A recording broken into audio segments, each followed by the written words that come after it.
జనవరి మాసానికి సంబంధించి 12 రాసుల వారికి ఏ విధంగా ఉందో మనం తెలుసుకుందాము. ఈ జనవరి మంత్ వచ్చేటప్పటికి చాలా విశిష్టత కలిగిన మంత్ అని మనం చెప్పుకోవాలి. ఎందుకంటే ఇది 2026 సంవత్సరంలో ఫస్ట్ మంత్. ఈ 2026 సంవత్సరానికి ఒక విశిష్టత ఉంది. అది అందరికీ తెలిసే ఉంటుంది.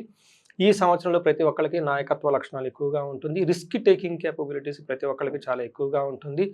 ప్రతి ఒక్కళ్ళు ఈ 2026లో ఒక మెట్టు ఉన్నతంగా ఎదగటానికి కావాల్సిన అవకాశాలు వాళ్ళంతా వాళ్ళు సృష్టించుకోగలిగే రిస్క్, కేపబిలిటీ, తర్వాత ఒక పాజిటివ్ ఎనర్జీ ఫ్లో అనేది అందరికి ఉంటుంది. ఇలాంటి ఈ సంవత్సరంలో ఫస్ట్ మంత్ అయిన జనవరి 2026లో ఎలా ఉందో మనం తెలుసుకుందాం. 12 రాసుల వారికి డీటెయిల్డ్గా ప్రతి రాశి ఎలా ఉందో మనం తెలుసుకుందాం. నమస్తే. జనవరి మంత్లో తులారాశి వారికి ఎలా ఉందో మనం చూసుకుందాం. తులారాశి చూస్తే ఫస్ట్ ఇన్ డీటెయిల్డ్గా లోనికి వెళ్ళే ముందు ఫస్ట్ ఈ రాశిలో ఉన్న నక్షత్రాలు చూసుకుంటే చిత్త 3, 4 పాదాలు, స్వాతి 1, 2, 3, 4 పాదాలు, విశాఖ 1, 2, 3 పాదాలు అంతా మనకు తులారాశిలో ఉంటారు. పేరు బలం ప్రకారం మనం చూసుకుంటే వీళ్ళకి రా, రీ, రు, రే, రో, తా, తీ, తూ, తే అనే అక్షరాలంతా కూడా మన తులారాశిలో ఉంటారు. ముందుగా మనం చెప్పుకున్న విధంగా ఈ మాసంలో సంక్రమణ టైంలో అంటే సంక్రాంతి టైంలో 4 గ్రహాలు మారటం వల్ల ఈ రాశి వాళ్ళకి ఎలా ఉంటుందంటే 15వ తారీఖు ముందు 15వ తారీఖు తర్వాత అంటే సంక్రాంతి ముందు సంక్రాంతి తర్వాత అని మనం అనుకోవచ్చు. సంక్రాంతి ముందు వీళ్ళకి ఎలా ఉంటుందంటే చక్కగా అన్ని విషయాల్లో కలిసి వస్తుంది, అదృష్టం ఉంటుంది, చాలా బాగుంటుంది అని చెప్పుకోవాలి. ఏ విధంగా, ఎవరు చెప్పారు, ఎలా అంటే మనకి మహర్షులు సూక్ష్మ గోచారం, లఘు గోచారం అన్న ఒక కాన్సెప్ట్ ద్వారా చిన్న చిన్న సంస్కృతంలో అన్ని విధాలు చెప్పేశారు. చిన్న చిన్న మాటలు చెప్తారు. లక్ష్మి, ధనలాభం, రాతి భయం, విభూతిం. ఈ 4 ముక్కలు అర్థం చేసుకుంటే టోటల్ మంత్ ఫస్ట్ 15 డేస్ ఎలా ఉంటుందో మీకు అర్థమైపోతుంది. లక్ష్మి అంటే మీకు కొత్తగా ఇన్కమ్ సోర్సెస్ వస్తాయని గమనించుకోవాలి. రెండోది ధనలాభం అంటే విపరీతంగా ఏదైనా కనుక పని చేస్తే అందులో ధనలాభం ఉంటుందని మీరు గమనించుకోవాలి. నెక్స్ట్ రాతి భయం అని చెప్తారంటే శత్రువుల వల్ల మీకు ఆటంకాలు వచ్చే అవకాశం ఉందని గమనించుకోవాలి. లాస్ట్లో శుక్రుడి వల్ల మీకు విభూతి, ఆల్రౌండ్ ప్రాస్పరిటీ ఉంటుంది. ఇది మీకు ఫస్ట్ 15 డేస్ చూసుకుంటే శత్రువుల వల్ల ఆటంకాలు తప్ప మిగతా అన్ని విషయాల్లో చాలా చాలా బాగుంటుందని గమనించుకోవాలి. నెక్స్ట్ మోస్ట్ ఇంపార్టెంట్ సంక్రమణం అంటే గ్రహాలు మారిన తర్వాత మీకు ఎలా ఉంటుందంటే కొంచెం ఛాలెంజింగ్గా ఉంటుంది ఫస్ట్ 10 డేస్. ఫస్ట్ 10 డేస్ తర్వాత లాస్ట్ వీక్ అయితే చాలా బాగుంటుంది. ఈ 10 డేస్లో ఎలా ఉండబోతుందంటే మానహాని, రిపప్రియం, ధన ప్రాప్తి, సుఖ సుహృతాభివృద్ధి అంటే ఓవరాల్గా బాగుంటుందని చెప్పాలి. కానీ అవమానాలు జరిగే అవకాశం ఎక్కువగా ఉంటుంది. ఇంటికి సంబంధించిన వ్యవహారాల్లో, బంధువులకు సంబంధించిన వ్యవహారాలను గమనించుకోవాలి. ఇంకొక ముఖ్యమైన విషయం, మీరు శత్రువులతో కలిసి కనుక ఇప్పటిదాకా ఎవరైనా మిమ్మల్ని ఆటంకాలు పెడుతుంటే, ఇబ్బంది పెడుతుంటే అలాంటి వారితో మీరు ముఖాముఖి కూర్చొని కనుక మాట్లాడితే మీకు అప్పర్ హ్యాండ్ అవుతుంది. కోర్టు కేసులు కానివ్వండి, లావాదేవీలు కానివ్వండి, ఇంకొక విషయాలన్నీ కూడా మీకు అనుకూలంగా ఉండే అవకాశం ఎక్కువగా ఉంటుంది. రెండోది సుఖ సుహృతాభివృద్ధి. ఈ టైంలో ఫ్రెండ్స్ ద్వారా తెలిసిన వాళ్ళ సపోర్ట్తో ఆల్రౌండ్ ప్రాస్పరిటీగా ఉంటారని గమనించాలి. మనకి డీటెయిల్స్ కనుక చూసుకుంటే సూర్యుడు వీళ్ళకి 3వ స్థానంలో ఉండటంతో ఏమవుతుందంటే ఆరోగ్యం, నిత్య సంతోషం, బంధుమిత్ర సమాగమ, అర్ధలాభ, పుత్ర సౌఖ్యం. అంటే ఈ టైంలో వీళ్ళకి ధనలాభం ఉంటుంది, బంధువుల నుంచి లాభం ఉంటుంది. అందరితో పెద్ద మనుషులతో కలిసి కూర్చొని కావాల్సిన విధంగా మీ యొక్క థాట్ ప్రాసెస్ అంతా వాళ్ళకి ఎక్స్ప్లెయిన్ చేసి వాళ్ళ ద్వారా మంచి రిజల్ట్ వచ్చే అవకాశం ఎక్కువగా ఉంటుంది. నిత్యం సంతోషంగా ఉండే అవకాశం ఎక్కువగా ఉంటుంది. ఒక విషయంలో చాలా జాగ్రత్తగా ఉండాలి. ఫాదర్ యొక్క హెల్త్ విషయంలో జాగ్రత్తగా ఉంటే సరిపోతుంది, మిగతా అంతా బాగుంటుంది.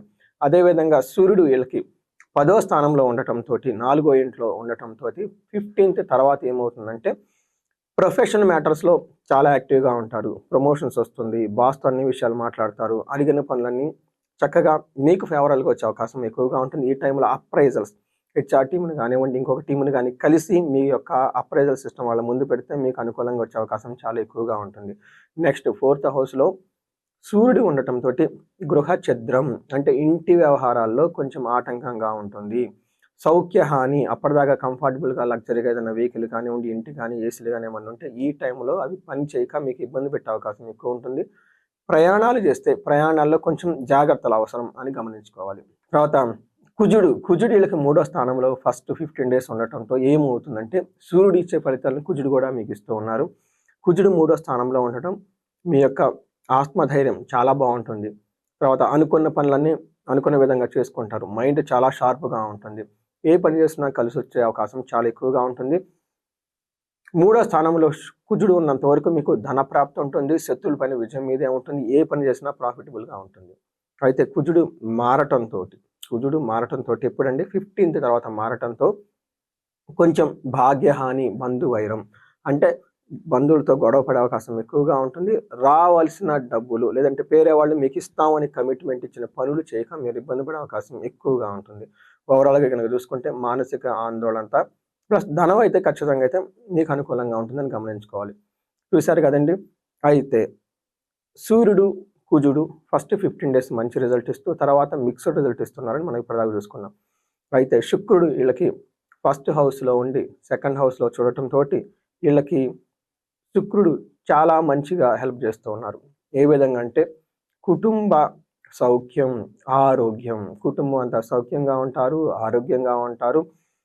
దేహ సౌఖ్యం, బాడీ చాలా అందంగా పెట్టుకుంటారు. బ్యూటిఫుల్‌గా అట్రాక్ట్ చేసుకుంటారు.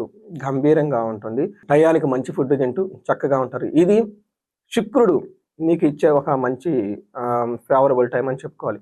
చూసారు కదా! ఈ రాశి వాళ్ళు ఇప్పటిదాకా చాలా బాగా మంచి ఫేవరబుల్ టైమ్‌లో ఉన్నారు. తులా రాశి వాళ్ళు 26 సంవత్సరం వరకు ఫుల్ అంతా బాగున్న రాశుల్లో ఈ రాశి ఒకటి. ఈ రాశి కూడా ఫస్ట్ 15 డేస్ చాలా బాగుంది.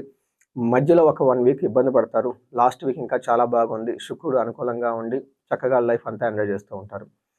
ఈ రాశి వాళ్ళకి ఏమైనా ఇండివిడ్యువల్‌గా మీరేదైనా ప్రాబ్లమ్‌ని ఫేస్ చేస్తుంటే, భార్యాభర్తల ఇష్యూ కానివ్వండి, లేదంటే మిమ్మల్ని కావాలని వాళ్ళు ఇబ్బంది పెడుతున్నా, జాబ్‌లో ప్రమోషన్స్ లేకుండా, లేదంటే స్టాగ్నేట్‌గా లైఫ్‌లో ఉన్న ఏదైనా గనక మీకు ఏదైనా గనక ప్రాబ్లమ్ కనిపిస్తే స్క్రీన్ మీద కనిపిస్తున్న నెంబర్ ద్వారా ఒక్కసారి కనెక్ట్ అవ్వండి. పర్టిక్యులర్‌గా ఏజ్ గ్రూప్ మీ ఏజ్ 35-45 ఉండి, సక్సెస్‌ఫుల్ ట్రాక్ రికార్డ్ గ్రోత్ ఉండి, ఇప్పుడు మీరు ఆగిపోయారు లైఫ్‌లో అనుకుంటే ఒక్కసారి జాతకం చూపించుకోవడం చాలా ఇంపార్టెంట్. ఎందుకంటే ఇక్కడున్న రాశి ఫలాలతో కాకుండా మీ దశాభుక్తితో పాటు కొన్ని మీరు చేసిన పాస్ట్ లైఫ్ కర్మలు మీరు ప్రామిసెస్ నిలబెట్టుకొని ఫుల్‌ఫిల్ చేసుకోవాల్సిన అవసరం ఉంటుంది. వాటిని మనకు శాపాలు అంటారు, లేదంటే దోషాలు అంటారు. అవన్నీ చెక్ చేసుకొని ఆ బ్లాకేజెస్ ఏమైనా ఉంటే రిమూవ్ చేసేసుకొని సహజంగా 2026లో బాగున్న ఈ రాశి వాళ్ళు అష్టైశ్వర్యాలతో, భోగభాగ్యాలతో వెలుగొందాలని నేను కోరుకుంటున్నాను. జాతకం చూపించుకొని చిన్న చిన్న బ్లాకేజెస్ ఏమంటే తగు పరిహారాలు, పూజలు చేపించుకోవాలని చెప్పేసి నేను కోరుకుంటున్నాను. నమస్తే.